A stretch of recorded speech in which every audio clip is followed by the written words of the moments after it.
figur yang bisa dan layak dititipkan harapan.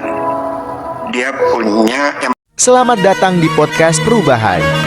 Kali ini, kami sajikan konten yang berisi tentang testimoni dari Geis Khalifa tentang Anies Baswedan. Bagaimana sosok Anies Baswedan di mata seorang Geis Khalifa? sosok Anies Baswedan di mata saya. Terlalu banyak yang harus diceritakan. Maksudnya gini lah, Anies itu mewakili dari harapan kita selaku aktivis kampus di masa itu, figur yang bisa dan layak dititipkan harapan. Pertama dia punya integritas yang sampai hari ini itu tidak berubah. Yang kedua, dia memiliki kecerdasan intelektual. Yang ketiga, dia punya kemampuan, kapasitas kepemimpinan.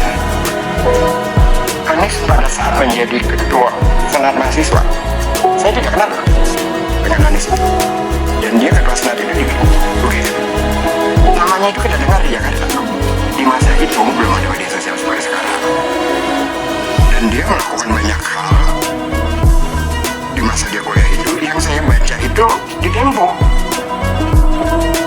Jadi sudah nyampe namanya itu sekitar tahun berapa, 90-an. Lalu saya baru berkenalan langsung dengan Anies itu di tahun 2000-an setelah dia pulang dari Amerika. Tapi dia sudah punya rekam jejak yang saya sudah baca. Nah, ketika bersentuhan langsung ngobrol ya, saya katakan kepada saya punya teman namanya Iksan Lembah, mau ketemu Anies. Keren saja. Apa jawabannya Iksan Lembah itu? Lu baru tahu kalau Iksan itu kan? Udah terbersihlah dalam pikiran saya. Itu tahun 2008.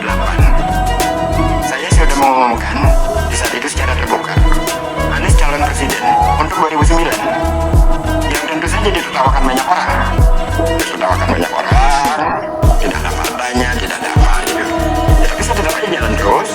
Lalu saya buat grup, waktu itu masih baru awal-awal Facebook ya, buat grup Anies for Presiden. Langsung penuh. Pada saat itu grup itu hanya bisa mencapai 5.000 orang, tidak bisa lebih. Langsung penuh. Apa yang terjadi? Anies datang ke kantor yayasan saya meminta agar grup itu dibubarkan. Kata Anies, mohon kalau masih baru tumbuh, itu mudah sekali untuk dibubarkan. Jangan, ya sudah, saya bubarkan. Tapi bahwa saya punya harapan dia akan memimpin republik ini, ya sudah di tahun 2008 itu saya sudah memulai. Dan tidak hanya kepada Anies, ada dua nama lagi yang saya sebutkan saat itu. Ada satu namanya Andi Malarangeng. Bahkan saya jauh lebih lama berteman dengan Andi Malarangeng yang tidak menyebutnya Anto. Andi Alfian Malarangeng. Satunya lagi Anas Urbaningrum. Kebetulan yang dua ini tidak lolos seleksi alam. Tapi kalau melihat sosok dan rekam jejak Anies yang memang mengagumkan. Lalu saya bertemu dengan dia lagi ketika dia mulai menginisiasikan yang namanya Indonesia Mengajar. Itu program yang sangat luar biasa. Dan saya belajar banyak dari itu, dari anak-anak muda yang pergi ke pelosok-pelosok Indonesia itu, rekaman-rekamannya itu yang yang langsung direkam oleh, kalau nggak salah itu Net TV ya, sampai hari ini masih ada Lentera Indonesia itu luar biasa sekali. Jadi Anies itu memang memiliki rekam jejak yang panjang dan memang sosok yang terlahir, sepertinya dia terlahir untuk menjadi pemimpin. Hal apa yang paling berkesan dari sosok Anies Baswedan? Yang paling berkesan dengan Anies itu yang baru aja ya, kalau yang lainnya kan banyak ya. Saya datang ke balai kota pada saat Anies jadi gubernur, dan saya tidak tahu situasi dia saat ini seperti apa. Saya datang dengan masalah yang hampir saya tidak pernah berbicara tentang masalah pada dia selama menjabat. Tapi kali itu saya datang karena masalahnya urgen. Saya sampaikan, saya bicarakan dengan dia, dan dia itu menerima dengan tenang, mendengarkan apa yang saya katakan. Dan setelah saya keluar, saya menyesal bercerita di hari itu. Kenapa?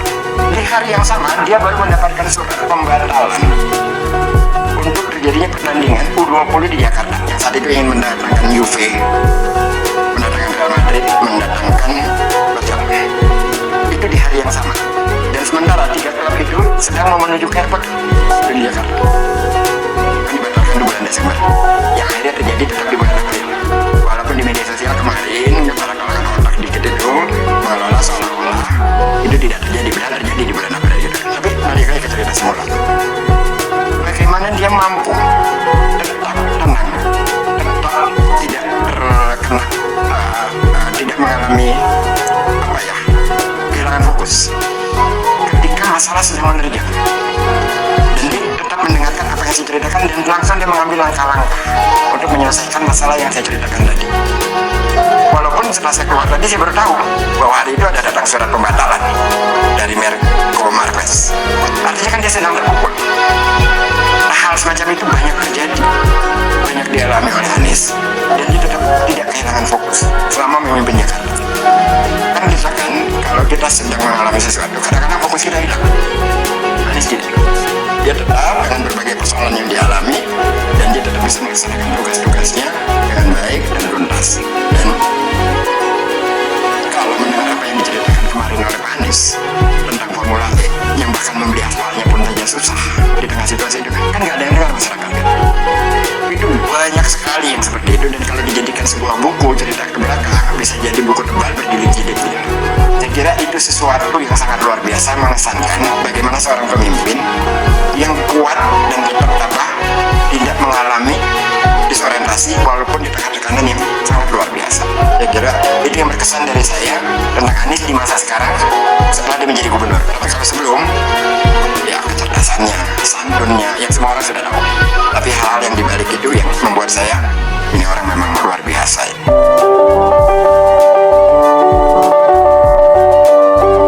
Saya kira sebuah krim kalau ada aktivis kampus yang punya latar belakang seperti saya tidak mendukung Anies saat ini, mereka adalah kalangan yang sedang menipu dirinya sendiri.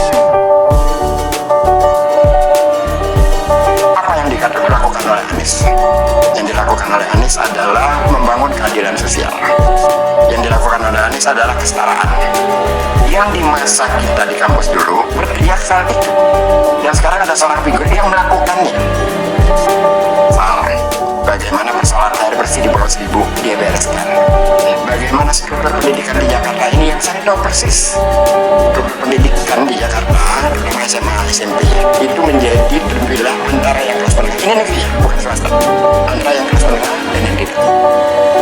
Itu jadi pemilihan yang luar biasa. Dari zaman saya SMA sampai semasa Anies gubernur baru berakhir. Jadi kalau ada orang yang tidak mendukung dia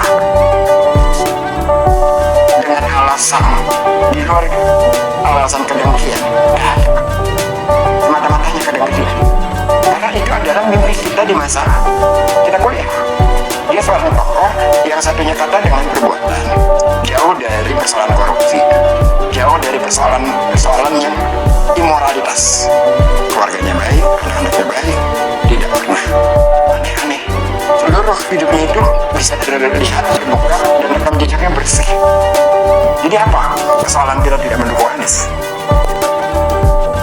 Jadi bukan hanya saya kira itu kepada semua. Dan kalau Anies ditempelkan oleh isu macam-macam yang sudah terbukti itu adalah hoax, yaitu karena serta ini saja hanya persoalan kedengkian. Saya kira itu. Jadi kita semua yang berpikir normal, yang berpikirnya punya harapan tentang bangsa ini, melihat rekam jejak apa yang sudah dilakukan oleh Anies kepada warga Jakarta, kita berharap bisa dilakukan untuk seluruh Indonesia. Jadi kalau ada yang menolak ini di luar kedengkian, beradu fakta, tidak bisa tertolak, tidak bisa apapun, karena itu sudah ada buktinya. Yang paling luar biasa adalah apa? Kampung-kampung kumuh di Jakarta itu 400 lebih dirapikan. Kalau tidak ada COVID 2 tahun itu, saya kira 70% sampai 80% selesai. Lama Anies itu kena COVID pun masih 400 lebih. Kampung-kampung kumuh. Yang kedua, kampung akuarium. Yang martabatnya dihilangkan, bukan cuma rumahnya digusur, martabatnya, KTP-nya diambil, kartu keluarganya dicoret, tidak dianggap warga negara. Ini manusia. Akses air bersihnya tidak mereka dapatkan, listrik dilarang masuk, sudah dibuat sedemikian rupa, dan dihinakan pula. Dihinakan oleh gubernur sebelumnya, dihinakan sebelumnya, itu kan mereka itu. Anies datang memberikan harapan, dan harapan yang diberikan itu dijadikan kenyataan. Pemimpin mana selama kita berada di Republik ini yang melakukan seperti Anies? Yang berpihak kepada masyarakat di bawah itu yang selama ini tidak terlindungi, dan dia sudah melakukan, tidak hanya di Kampung Akuarium, termasuk di Kampung Bayam, termasuk Kampung Kunir, dan banyak lagi. Lalu dengan gerakannya itu apakah dia mengusir kelas menengah? Tidak. Yang kelas menengah dibiarkan tetap tumbuh, yang kecil dibiarkan juga untuk bisa tumbuh, diberikan ruang kepada semuanya. Dan selama 5 tahun apakah ada masalah di Jakarta? Tidak ada. Kehangatan sosial tetap terjadi, korelasi sosial di Jakarta tetap bagus, tetap hangat. Jadi saya berani katakan dan saya berani klaim bahwa bila orang yang otaknya sehat, otaknya normal, akan mendukung Anies Baswedan, tidak secara personalnya Anies, tapi apa-apa yang sudah dilakukan oleh Anies Baswedan itu sesuai dengan kriteria yang kita miliki. Ada kriteria, jadi tidak semata-mata Anies, bukan, tapi berdasarkan apa yang dia lakukan. Dan itu adalah mimpi kita semua di masa lalu, memiliki pemimpin yang seperti ini. Sosok kepemimpinan seperti apa yang dibutuhkan Indonesia ke depannya? Sosok kepemimpinan yang seperti dilakukan oleh Anies Baswedan. Itulah harapan kita yang lahir saat ini. Karena kan